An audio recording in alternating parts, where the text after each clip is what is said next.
മുഖ്യമന്ത്രി സ്ഥാനത്തിൻ്റെ തൊട്ടടുത്ത് വരെ എത്തി തട്ടിപ്പോയ ആളാണ് നമുക്ക് ഏവർക്കും പ്രിയങ്കരനായ ശ്രീ രമേശ് ചെന്നിത്തല. അതിന് ഒരു സമാശ്വാസ സമ്മാനം എന്ന രീതിയിലാണ് അദ്ദേഹത്തെ വീണ്ടും ആഭ്യന്തരമന്ത്രിയാക്കാനായിട്ട് കോൺഗ്രസ് നേതൃത്വത്തെ ഏറെ. ഒരു മുഖ്യമന്ത്രിയും സന്തോഷത്തോടുകൂടി ആഭ്യന്തര വകുപ്പ് വിട്ടുകൊടുക്കില്ല. ആഭ്യന്തരവും വിജിലൻസും എന്ന് പറഞ്ഞാൽ ഈ മഹാഭാരതത്തിലെ കർണന് കവചവും കുണ്ടലവും എന്ന പോലെയാണ് പല മുഖ്യമന്ത്രിമാരും വിചാരിച്ചിട്ടുള്ളത്. സത്യത്തിൽ അങ്ങനെയൊന്നും ചെയ്യേണ്ട ആവശ്യമില്ല.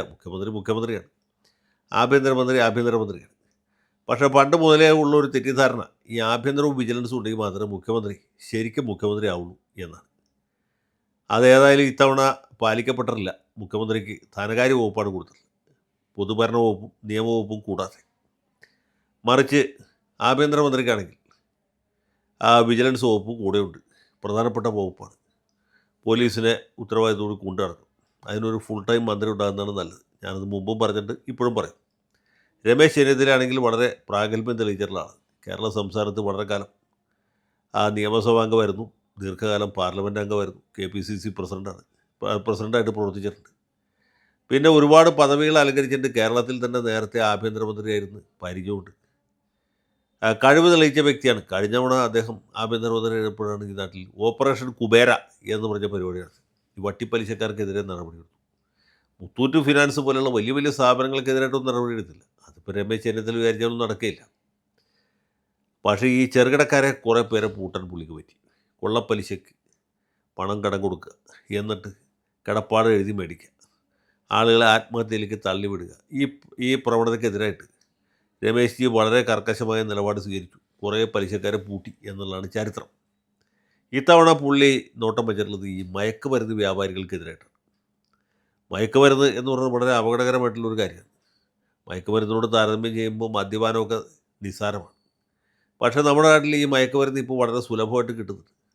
അതുകൊണ്ടാണ് ഇപ്പോൾ ബിവറേജ് കോർപ്പറേഷനിൽ പോലും തള്ളുകുറവ്. മിക്ക ആളുകളും തന്നെ ഈ മദ്യപാനം അവസാനിപ്പിച്ച് മയക്കുമരുന്ന് ഉപയോഗിക്കാൻ തുടങ്ങി. പ്രത്യേകിച്ച് സ്കൂൾ കുട്ടികൾ, കോളേജ് വിദ്യാർത്ഥികൾ. അവിടെയൊക്കെ ഇതിൻ്റെ ഉപയോഗം വെച്ചാൽ ഭീകരമാണ്. ഈ കോവിഡ് കാലത്ത് ഞാൻ എറണാകുളം ജില്ലയുടെ കിഴക്കൻ ഭാഗത്തുള്ള ഒരു കോളേജിൽ എന്തോ പരിപാടിയിൽ പ്രസംഗിക്കാൻ വേണ്ടി പോയി. പ്രസംഗം കഴിഞ്ഞപ്പോൾ പ്രിൻസിപ്പൾ എൻ്റെ അടുത്ത് രഹസ്യമായിട്ട് പറഞ്ഞു, പൊന്നു സാറ് ഈ പറഞ്ഞ പോലെയൊന്നുമല്ല കാര്യങ്ങൾ. ഇവിടെ ഒരു കോളേജ് യൂണിയൻ ഇനാഗുറേഷൻ അല്ലെങ്കിൽ ആർട്സ് ഡേ, അതുപോലെ ഈ കോളേജിൻ്റെയൊക്കെ നടക്കുന്ന ദിവസം ആൺകുട്ടികളുടെ ടോയ്ലറ്റിൻ്റെ ഭാഗത്തേക്ക് നമുക്ക് ചെല്ലാൻ പറ്റുകയില്ല. അവിടെ കംപ്ലീറ്റ് സിറിഞ്ചായിരിക്കും എന്ന്. അപ്പോൾ ഈ സിറിഞ്ച് ഉപയോഗിച്ച് മയക്കുമരുന്ന് കുത്തിവെക്കുന്ന വിദ്യാർത്ഥികൾ എറണാകുളം നഗരത്തിലല്ല, കിഴക്കൻ മേഖലയിലുള്ള കോളേജുകൾ പോലും ഉണ്ട് എന്ന് പറഞ്ഞാൽ കൂടുതൽ നമ്മൾ അതിനെക്കുറിച്ച് വിശദീകരിക്കണ്ടല്ലോ. അപ്പോൾ ഇങ്ങനൊരു സന്ദർഭത്തിലാണ് ബഹുമാനപ്പെട്ട നമ്മുടെ പ്രിയങ്കരനായ രമേശ് ചെന്നിത്തല മയക്കുമരുന്ന് കച്ചവടക്കാരെ പൂട്ടിക്കളയാം എന്ന് പറഞ്ഞിറങ്ങിയിട്ടില്ല. അതിൻ്റെ ഭാഗമായിട്ട് പുള്ളി മോഹൻലാലുമായിട്ട് സംസാരിക്കുന്നതിൻ്റെ ചില ദൃശ്യങ്ങൾ കണ്ടു. മോഹൻലാൽ കോൺഗ്രസ്സുകാരെ വിളിച്ചാലും മാർക്സികാരെ വിളിച്ചാലും BJPക്കാരെ വിളിച്ചാലും ഒക്കെ പോകുന്ന ആളാണ്. അതിൽ തെറ്റൊന്നുമില്ല. പക്ഷേ മദ്യപാനത്തിനെതിരായിട്ടുള്ള പരിപാടിയിലാണ് സത്യത്തിൽ മോഹൻലാലിനെ ഉൾപ്പെടുത്തേണ്ടത്, മയക്കുമരുന്നിൻ്റെ അല്ല. മയക്കുമരുന്നിനെതിരെ നടത്തുന്ന ഓപ്പറേഷൻ തൂഫാൻ എന്ന് പറഞ്ഞ കലാപരിപാടിക്ക് ബ്രാൻഡ് അംബാസഡറായിട്ട് നമ്മുടെ ഫഹദ് ഫാസിലിനെ മറ്റും വിളിക്കുന്നതായിരുന്നു നല്ലത്. അങ്ങനെയാണെങ്കിൽ അത് യുവാക്കൾക്കിടയിൽ കൃത്യമായിട്ടൊരു സന്ദേശം കൊടുത്തത്. ഏതായാലും ഫഹദ് ഫാസിലിനെ കിട്ടിയില്ല. അതുകൊണ്ട് മോഹൻലാലിനെ വെച്ച് അഡ്ജസ്റ്റ് ചെയ്യാനാണ് ചെന്നിത്തല ഉദ്ദേശിച്ചിട്ടുള്ളത്. മാത്രമല്ല ചെന്നിത്തല സ്ഥിരമായിട്ട് കണ്ടിരുന്ന കാലത്ത് ഈ മോഹൻലാൽ മമ്മൂട്ടിയൊക്കെയാണ് നായകന്മാർ മാറിയാരും പുള്ളി അറിഞ്ഞിട്ടില്ല. അതുകൊണ്ടാണ്. അത് സാരമില്ല, ഒരു ബ്രാൻഡ് അംബാസഡർ ആരായാലും മതി. ആയാലും മോഹൻലാലാണെങ്കിൽ മോഹൻലാൽ, മമ്മൂട്ടിയാണെങ്കിൽ മമ്മൂട്ടി, സുരേഷ് ഗോപി ആണെങ്കിൽ സുരേഷ് ഗോപി പറ്റില്ല, പുള്ളി BJPക്കാരനാണ്. കുഴപ്പമില്ല, ഉള്ള ആളെ വെച്ച് നമുക്ക് അഡ്ജസ്റ്റ് ചെയ്യാം. പക്ഷേ ഇതിലൊരു വലിയ പ്രശ്നം എനിക്ക് തോന്നിയത് ഓപ്പറേഷൻ തൂഫാൻ എന്ന് കേൾക്കുമ്പോൾ പെട്ടെന്ന് എന്തെന്ന് മനസ്സിലാവില്ല. അതായത് നമ്മൾ ഫാൻ എന്ന് കേൾക്കുമ്പോൾ പങ്കയാണല്ലോ മനസ്സിലാക്കുക, ടേബിൾ ഫാൻ, അതുപോലെ സീലിംഗ് ഫാൻ എന്നൊക്കെ പറഞ്ഞ പോലെ എന്തോ ഫാനാണ് തൂഫാൻ എന്ന് വിചാരിക്കും. തൂഫാൻ എന്ന വാക്കിൻ്റെ ഹിന്ദിയിലെ അർത്ഥം കൊടുങ്കാറ്റ് എന്ന് മറ്റും. അതുകൊണ്ടാണ് ഈ കൊടുങ്കാറ്റ് തടഞ്ഞു നിർത്താൻ വേണ്ടിയിട്ട് ചെന്നിത്തലജി ഇങ്ങനൊരു ഓപ്പറേഷൻ തുടങ്ങിയത്. അതിൻ്റെ ഉദ്ദേശശുദ്ധിയെക്കുറിച്ച് എനിക്ക് ആ ഒരു സംശയമില്ല. പക്ഷേ കേരളത്തിൽ തന്നെ ഏറ്റവും അധികം കഞ്ചാവ് ഉൽപ്പാദിപ്പിക്കുന്ന അല്ലെങ്കിൽ കഞ്ചാവ് വിളയിക്കുന്ന ഒരു സ്ഥലം എന്ന് പറഞ്ഞാൽ ഇടുക്കി ജില്ലയാണ്. ഇടുക്കി ജില്ലക്കാർ പോലും ആ കാര്യം സമ്മതിക്കും എന്നാണ് എൻ്റെ വിശ്വാസം. മറ്റു ജില്ലക്കാരെ ഞാൻ കുറച്ച് കാണണമെന്ന് വിചാരിക്കുന്നുണ്ട്. ബാക്കി ജില്ലയിൽ കഞ്ചാവ് കച്ചവടം നടത്തുന്ന ആളുകൾ അല്ലെങ്കിൽ കഞ്ചാവ് കൃഷി ചെയ്യുന്ന ആളുകൾ ഇത് കേൾക്കുമ്പോൾ എന്നോട് കലഹിക്കാൻ സാധ്യതയുണ്ട്. എന്നാലും പരമ്പരാഗതമായിട്ട് ജനങ്ങളുടെ ഇടയിലൊരു സങ്കല്പം ഇടുക്കിയിലാണ് ഏറ്റവും അധികം കഞ്ചാവ് ഉണ്ടാകുന്നത് എന്നത്. ഹൈ റേഞ്ച് ആയതുകൊണ്ട് എക്സൈസുകാർ അത്ര പെട്ടെന്ന് ചെല്ലില്ല. ആ ഇടുക്കിയിലാണ് സത്യത്തിൽ ഈ ഓപ്പറേഷൻ തൂഫാൻ ഇതുവരെ ക്ലച്ച് പിടിക്കാത്തത്. മയക്കുമരുന്നുകൾ കഞ്ചാവ് മാത്രമല്ല, മറ്റ് രാസവിദ്യയുമുണ്ട്. MDMA മുതലായ സാധനങ്ങൾ, ആഷിഷ്, കൊക്കൈൻ, ഇതെല്ലാം വളരെ സുലഭമായിട്ട് കിട്ടുന്ന സ്ഥലമാണ് ഇടുക്കി ജില്ല. അവിടെ ഉൽപ്പാദിപ്പിക്കുകയും അവിടെ മാറ്റുകയും അവിടെ നിന്ന് വിപണനം നടത്തുകയും ചെയ്യുന്നുണ്ട്. എന്തുകൊണ്ടാണ് എക്സൈസുകാർ ഇടുക്കി ജില്ലയിലേക്ക് പോകാത്തത്, അല്ലെങ്കിൽ പോലീസ് ഉദ്യോഗസ്ഥന്മാർ ഇടുക്കി ജില്ലയുടെ കാര്യത്തിൽ ശുഷ്കാന്തി കാണിക്കാത്തതെന്ന് വെച്ചാൽ കൃത്യമാണ് ഉത്തരം. ഏറ്റവും അധികം കൈക്കൂലി കൊടുത്തിട്ടാണ് എക്സൈസുകാരും പോലീസുകാരുമായിട്ടുള്ള ഉദ്യോഗസ്ഥന്മാർ അവിടെ പോസ്റ്റിംഗ് മേടിക്കുന്നത്. എന്തിനു വേണ്ടിയിട്ടാണ്? ഈ പാവപ്പെട്ട കഞ്ചാവ് കൃഷിക്കാരിൽ നിന്ന്, കഞ്ചാവ് വാറ്റുന്നവരിൽ നിന്ന് മാസം മാസം അല്ലെങ്കിൽ ദിനംപ്രതി ദൈനംദിനാടിസ്ഥാനത്തിൽ പടി വാങ്ങിക്കാൻ വേണ്ടിയിട്ടാണ്. അങ്ങനെ പടിപൂജ നടത്തുന്ന ആളുകളാണ് ഈ പാവപ്പെട്ട കർഷകർ അല്ലെങ്കിൽ വാറ്റുകാർ.